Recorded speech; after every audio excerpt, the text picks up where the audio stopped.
So today we're going to go over how to put in a detail request to Advenser.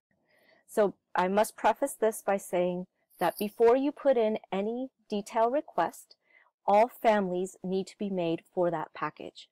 So no Revit details can be made if there's families missing for that package. So please make sure you have all your Revit families requested and created, and you know what those new family names are, because we need that in order to make the details. Okay, so to see the process of how to put in a family request, we have a separate Swiss for that. So now you're at the point where you have new details required for your job. So here is the package I'm expecting a drafter to create. They're going to take snips of either their profile details and mark it up, or snips of CAD files that they have. Now this one in particular is a library detail, so that's totally fine as well. What we need is the file name to be named with the jobs prefix and then the package number. So to find out what the next package number is, you'll simply look in your BIM 360 folder, which I'll show you next. You'll start with number 1 and just keep indexing to the next number for every package that you create. The limit right now is 10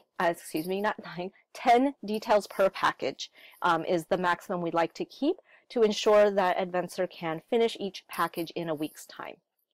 So this is a Word document, but it was created as a PDF, which makes it easier to upload onto BIM 360. All this information here is not required, but what is required here is the number of the detail as well as what page number it should go on.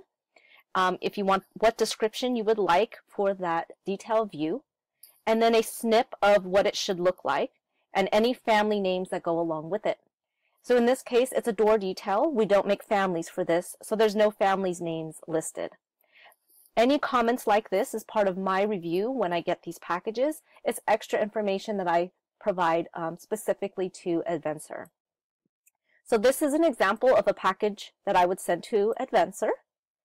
So here is one with a new page number, the next number, index number for this detail, and the family name included.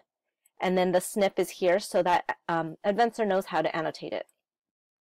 So we're going to keep going just to keep showing you examples.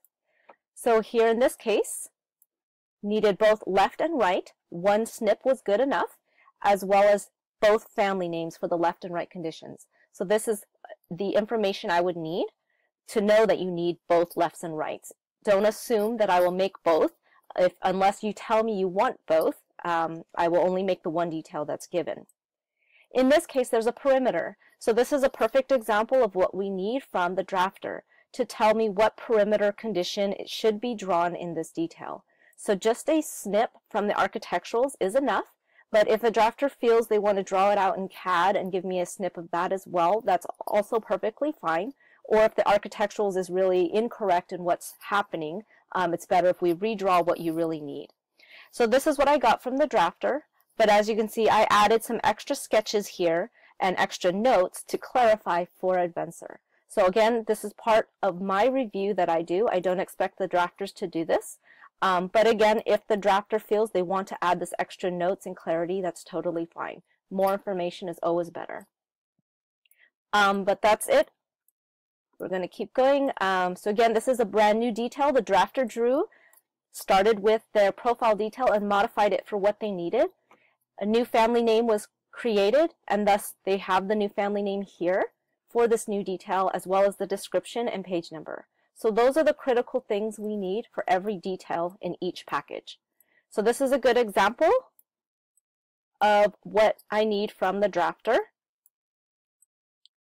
and what I'm expecting in each detail package.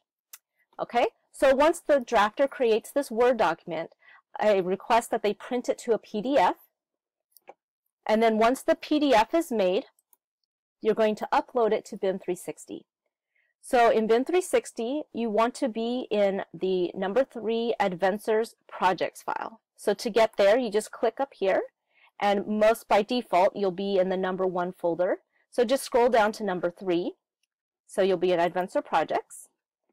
Then you're going to look to folder number 4 for the WW detail request. You can just click on this blue arrow and then just browse for your project. So in this case, it was Wilshire Curson. So we're going to click this blue arrow. And then there's another subfolder here that says To Advenser. So this is where you will just simply drag and drop that PDF into this folder. And if you had any DWG files that you wanted to include or that you referenced that you would think would be helpful for Advenser to use as a reference, feel free to add those here as well. From here, what I do is I would take this package, I would simply click on it, and then I'll copy it to this next working folder that Advenser works in. So they work in the 5 folder. And we have the same folder structure for every project, but instead of To Advenser, it's going to say From WW. So I copy that PDF into this folder, and here is where I would do my markups, if any. And then from here, Advenser knows to start working on this package because they are subscribed to this folder. When I do that copy, I go back to this original folder from our drafters. And there's an attribute, if you scroll over to the right, there's this attribute here that says Sent to Advenser. And I will mark the date of when I sent it to them. So then Advenser will work on the package. When they're done, I will copy that RVT file for that package directly into this folder. And as you can see, they finished 2, 3, 4, and 5 for this job. And then the drafter should be subscribed to this project that they're working on folder. So once this package gets completed and I drop it in here, the drafter knows it's done. And then I will try to do my best to keep up. I've been forgetting recently, but to mark the date that it's completed here as well. So we have some way of tracking when it was sent and when it was completed. And that is it, and that's the process up to that point. Once the drafter gets the RVT file from Advenser, it's up to them to download it and place it wherever they put it. I don't know, there's no standard location at the moment, so the drafter will download and then they will incorporate these sheets into their shop drawings. And they should be incorporating it before their next weekly meeting, so that way everyone can see the progress done in that week and see the new detail conditions.